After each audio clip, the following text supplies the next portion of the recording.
Marcus rolled over with a start. He must have fallen asleep sometime during the night. The room wasn't uncomfortable for slave quarters. A soft block of some unknown material to sleep on, and what looked like a toilet one would find in a bathhouse.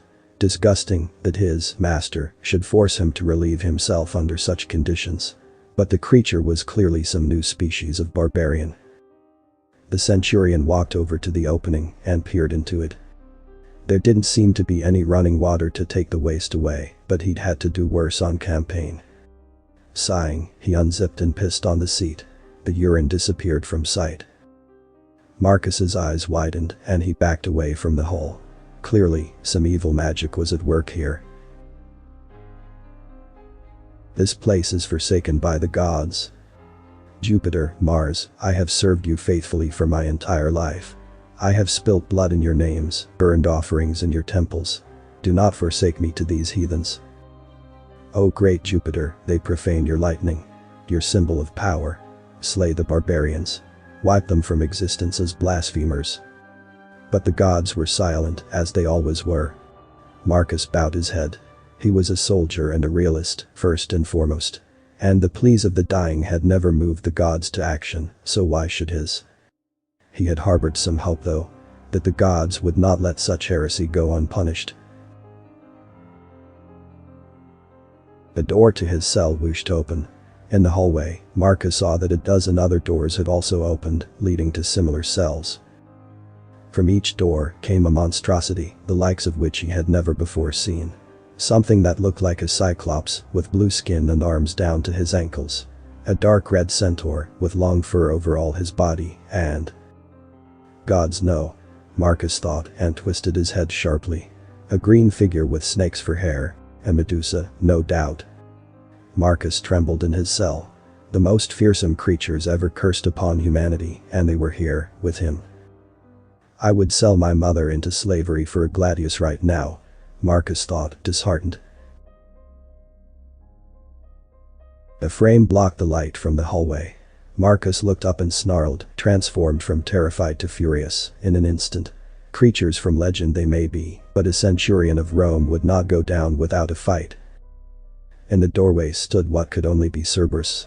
3 furred heads perched atop a sleek body, with a long tail and 4 powerful forelimbs. The center head stared at Marcus, who stood to his full height, and glared daggers at the guardian of the underworld. How dare you? Marcus cried. You are to guard the doors of the underworld, that no souls might escape their judgment. What are you doing here, in this god's forsaken barbarian camp? Go to your master, Hades, and trouble mankind no more. The 3 heads all cocked to the side at the same instant, then looked at each other. The middle head's mouth opened, and Marcus nearly fell over when it spoke in perfect Latin. Look newbie, I get an extra cut of meat at dinner for showing you the ropes, but that ain't worth any of your shit. So cut the crap and listen up. 1. I am not some freaking guard whelp. 2. This isn't a barbarian camp. Though, I suppose that depends on your definition of barbarian. You're in the… Ah hell. What do you believe the stars are? Marcus stared blankly at Cerberus. Stars. Dipshit, what do you think the stars are? The 3-headed canine barked at Marcus. What are you? Marcus asked. Oh, for the love of Sirius. The heads all blinked in surprise. You have a word for Sirius. Interesting. Maybe your species isn't totally worthless. Anyways, I am a… Marcus blinked at the meaningless rough barking noises that came from the creature's mouth. You're Cerberus, Marcus pronounced firmly. Yeah, alright, whatever. Can we walk and talk? I want to eat breakfast. Marcus's stomach rumbled at the mention of food, and he realized that it must have been days since he ate last. Yeah, that's what I thought, Cerberus said. Now come on. The mismatched pair began walking down the now deserted hallway. Alright, now back to my original question. What do you think the stars are? They are paintings of great persons and deeds, placed there by the gods, to enshrine heroes and monsters for all eternity. Not quite. Actually they're all suns. They're all suns. Just like yours. Just incredibly far away. Further than you could run in 1,000 lifetimes. And some of them have planets orbiting them, like yours. Marcus looked at the canine incomprehensibly. Orbiting. You know your planet is a sphere, right? Marcus nodded slowly. I had heard the scholars had said that, yes. Well, so is the sun. And your little sphere goes around that big sphere. And out in space, that's the gap between stars, are trillions of more stars and planets.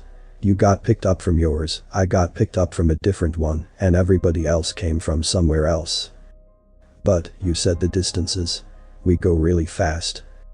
Then, how do you speak Latin? I don't. Translator field. Don't ask me how it works. I don't know, the ship just does it. The Centurion blinked. We're on a ship. A really big, really fast ship. Yes. Actually, we've docked. Ship, open port window. A long section of the wall shimmered and seemed to vanish. In reality, it had shifted its composition to reflect the exterior, but Marcus learned that later. For now, he was still struggling with a crash course in modern astronomy. Outside the ship, Marcus believed now it was a ship. A shimmering world hung below him. Impossibly red and volcanic, great eruptions seemed to be happening everywhere at once. Ursinus, 5. Lava world. Home of the erosions. Bunch of creepy trading opportunistic scavengers and the owners of the largest economic center in the galaxy. Marcus was only half paying attention, staring at the world that was very clearly not his own. He had seen maps in the legate's office of the known world. Nothing he saw down there matched those contours. He sighed deeply, and in his heart, he wept. The gods could not reach him now. His gaze shifted, and his heart broke again.